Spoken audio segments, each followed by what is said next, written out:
Hello students, welcome to Momentum Academy. मैं सुनील बशानी, आपका biology professor. यहाँ पे हम बायोलॉजी को एक नए तरीके से और आसान तरीके से समझेंगे। तो आज हम पढ़ते हैं सेल डिवीजन का एक टॉपिक माइटोसिस, जिसमें हम देखते हैं कि सेल जो होती है वो किस तरह से डॉटर सेल्स में कन्वर्ट होती है। माइटोसिस एक ऐसा प्रोसेस है जिसमें कोई एक पेरेंट सेल दो डॉटर सेल्स में डिवाइड होती है और ये दोनों डॉटर सेल्स पेरेंट सेल के जैसी होती हैं। एक पेरेंट सेल है, ये दो डॉटर सेल में डिवाइड हो जाएगी, कन्वर्ट हो जाएगी और ये दोनों डॉटर सेल्स पेरेंट सेल्स के जैसी होती हैं। अब एक्चुअली में इनका जो जेनेटिक कॉन्स्टिट्यूशन होता है वो पेरेंट सेल के जैसा होता है। माइटोसिस के बारे में एक जनरल सा इंट्रोडक्शन। माइटोसिस को हम मोस्ट ड्रामेटिक फेज कहते हैं।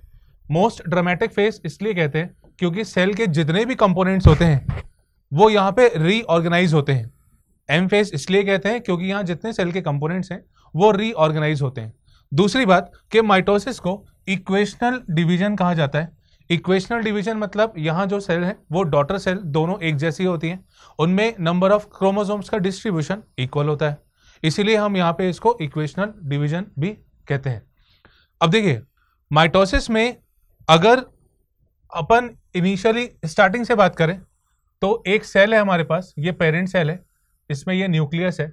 जब ये सेल डिवाइड करेगी तो इस सेल को सबसे पहले कैरियोकाइनेसिस से होकर निकलना पड़ेगा। कैरियोकाइनेसिस मतलब न्यूक्लियस का डिवीजन।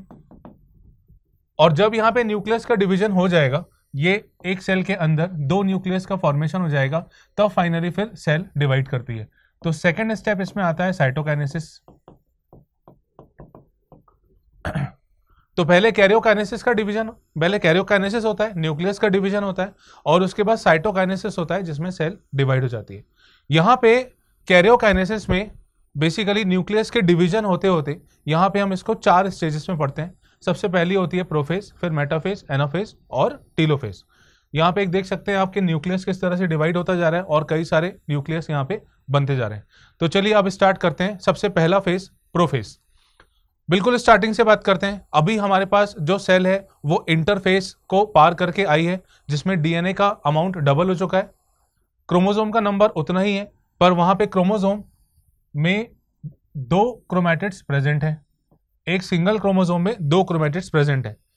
अब अभी हमारी जो सेल है वो कुछ इस स्टेज में के सेल, इसके अंदर न्यूक्लियस और यहाँ पे क्रोमैटिन मटेरियल इस तरह से प्रेजेंट है, बाकी सारी सेल ऑर्गेनेल्स प्रेजेंट है। तो प्रोफेज में जो होने वाले चेंजेस हैं वो अपन यहाँ पे डिस्कस कर रहे हैं। बहुत इजी तरीके से पढ़ेंगे, आपको बिल्कुल अच्छे से समझ में आने वाला है। तो स्टार्ट करते हैं प्रोफेज के बारे में। देखिए, सबसे पहले प्रोफेज में जो क्रोमोसोमल मटेरियल होता है उसका कंडेंसेशन होता है। यहाँ पे ये जो क्रोमोसोमल मटेरियल है, जिसको अपन क्रोमैटिन मटेरियल कहते हैं क्योंकि इससे क्रोमोसोम का फॉर्मेशन होता है, ये क्रोमैटिन मटेरियल और क्रोमोसोमल मटेरियल का कंडेंसेशन होता है। अब ये क्रोमैटिन मटेरियल खुलने लगता है, खुलेगा और वो फाइनली खुलते खुलते खुलते खुलते क्रोमोसोम के फॉर्म में दिखने लगेगा। जैसे जैसे प्रोफेज आगे बढ़ता जाता है ये क्रोमोसोम का स्ट्रक्चर और क्लियरली विजिबल होता जाता है। अब यहां पे देखिए, सबसे पहले तो कंडेंसेशन हुआ क्रोमोसोमल मटेरियल का और क्रोमोसोमल मटेरियल जो क्रोमोसोम्स हैं वो खुलने लगे। यहां पे इस स्टेज में एक क्रोमोसोम में दो क्रोमैटिड्स होते हैं।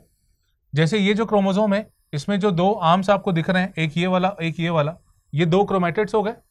अब क्योंकि ये दोनों क्रोमैटिड एक जैसे हैं तो इसको अपन कहते हैं सिस्टर क्रोमैटिड। पर ये जो अपीयरेंस है ये सेल जे प्रोफेज के आखिरी तक प्रॉपरली दिखने लगता है। तो फाइनली हुआ क्या, प्रोफेज में स्टार्टिंग कैसे हुई? सबसे पहले कंडेंसेशन हुआ क्रोमोसोमल मटेरियल का।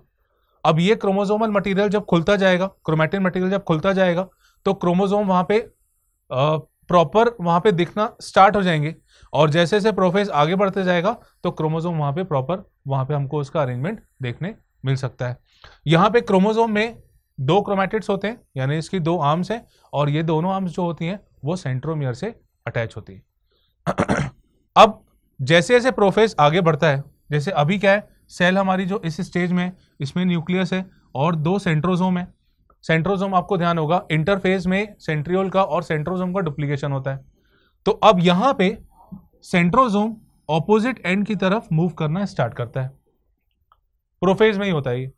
सेंट्रोसोम ऑपोजिट एंड की तरफ मूव करना स्टार्ट करता है और यहाँ पे कुछ रेज लाइक स्ट्रक्चर बनते हैं जिसको अपन कहते हैं एस्टर रेस। एस्टर रेस का फॉर्मेशन प्लांट सेल में नहीं होगा, ये एनिमल सेल का कैरेक्टरिस्टिक फीचर है। क्यों ऐसा?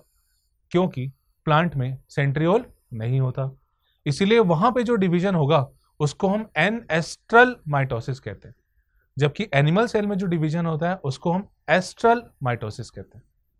तो अभी यहां पे सेंट्रोजोम का मूवमेंट ऑपोजिट एंड की तरफ स्टार्ट होगा और एस्ट्रल रेस का फॉर्मेशन यहां पे होने लगता है। आप देख सकते हैं पिक्चर में, यहां पे ये जो सेंट्रोजोम है ये ऑपोजिट एंड की तरफ मूव करना स्टार्ट कर दिया। ये एस्ट्रल रेस का फॉर्मेशन भी यहां पे हो रहा है। अब इन एस्ट्रल रेस से, एस्टर रेस और कुछ नहीं है, माइक्रोट्यूब्यूल से बने हुए स्ट्रक्चर है। सेंट्रोजोम और माइक्रोट्यूब्यूल से बने हुए स्ट्रक्चर्स हैं एस्टर रेस। अब ये एस्टर रेस, ये जो सेंट्रोजोम है ये ऑपोजिट एंड की तरफ मूव कर रहा है और इन एस्ट्रल रेस को आगे कंटिन्यू करता है स्पिंडल फाइबर। तो अब जैसे जैसे ये मूव करते जाएंगे स्पिंडल फाइबर का फॉर्मेशन भी होता जाएगा, साथ साथ में वहां पे जो क्रोमोसोमल मटेरियल का कंडेंसेशन हो रहा था ये आगे बढ़ता जाएगा। तो क्रोमोसोम मटेरियल कंडेंस होता जा रहा है, वो क्रोमोसोम के फॉर्म में प्रॉपर्ली विजिबल भी होने लगता है। सेंट्रोजोम ऑपोजिट एंड की तरफ मूव कर दिए।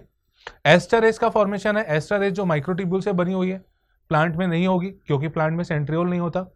अब यहाँ पे स्पिंडल फाइबर्स ये और आगे बढ़ते जाएंगे, सेंट्रोजोम ऑपोजिट एंड की तरफ पहुंच जाएगा। जैसे जैसे प्रोफेज आगे बढ़ता जाएगा सेंट्रोजोम ऑपोजिट एंड की तरफ बढ़ता जाएगा। प्रोफेज में जो सेल ऑर्गेनल्स होती है वो डिसअपियर हो जाती है। न्यूक्लियर मेम्ब्रेन यहाँ पे डिसइंटीग्रेट होती है, न्यूक्लियर मेम्ब्रेन भी डिसअपियर होती है और अंदर जो क्रोमेटिन मटेरियल, जो क्रोमोसोमल मटेरियल कंडेंस होता जा रहा था, अब क्योंकि न्यूक्लियर मेम्ब्रेन डिसअपियर हो गई तो ये क्रोमोसोम मटेरियल सेल के अंदर डिस्ट्रीब्यूट हो जाएंगे। पर ये कहीं भी इर्रेगुलर मैनर में, मतलब कहीं पे भी नहीं होंगे, ये एक्चुअली स्पिंडल फाइबर से जुड़े होंगे। स्पिंडल फाइबर क्रोमोसोम के काइनेटोकोर वाले पार्ट से जुड़ा रहता है, वो मेटाफेज स्टेज में हम प्रॉपर वहां पे स्टडी करते हैं। ठीक है, तो क्रोमोसोम न्यूक्लियस मेम्ब्रेन जो है वो डिसअपियर हुई तो क्रोमोसोम सेल में फैलने लगे और ये क्रोमोसोम इन स्पिंडल फाइबर से अटैच हो गए। तो अब ये स्ट्रक्चर कुछ इस तरह से दिखेगा। देखिए क्रोमोसोम यहाँ पे पूरे में फैल गए और स्पिंडल फाइबर से इनके काइनेटोकोर वाले पार्ट जुड़ गए। ठीक है, तो अभी तक हमने क्या देखा, सेंट्रोजोम ऑपोजिट एंड की तरफ मूव कर दिया, एस्टर रेस का फॉर्मेशन हुआ, फिर स्पिंडल फाइबर्स का फॉर्मेशन हुआ। एस्टर रेस और कुछ नहीं है, माइक्रोट्यूब्यूल से बने हुए स्ट्रक्चर्स हैं और माइक्रोट्यूब्यूल और कुछ नहीं है, प्रोटीन ट्यूब्यूलिन से बना हुआ स्ट्रक्चर है। अभी यहाँ पे एक क्रोमोसोम में 2 क्रोमैटिड्स प्रेजेंट हैं और वो सेंट्रोमियर वाले पार्ट से अटैच हैं। लास्ट क्लास तक आते आते क्रोमोसोम मटेरियल का कंडेंसेशन पूरा हो जाता है और क्रोमोसोम यहाँ पे दिखने लगते हैं, सेल में स्कैटर्ड फॉर्म में होते हैं, स्पिंडल फाइबर से जुड़े हुए। अगर हम इसका ओवरऑल स्ट्रक्चर देखें तो ये कुछ हमें इस तरह से दिखेगा।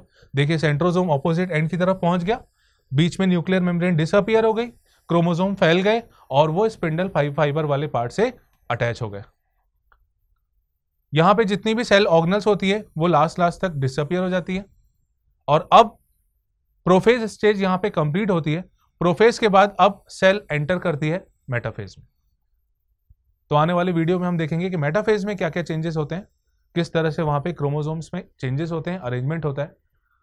तो इसके आगे हम नेक्स्ट क्लास में पढ़ेंगे। Thank you.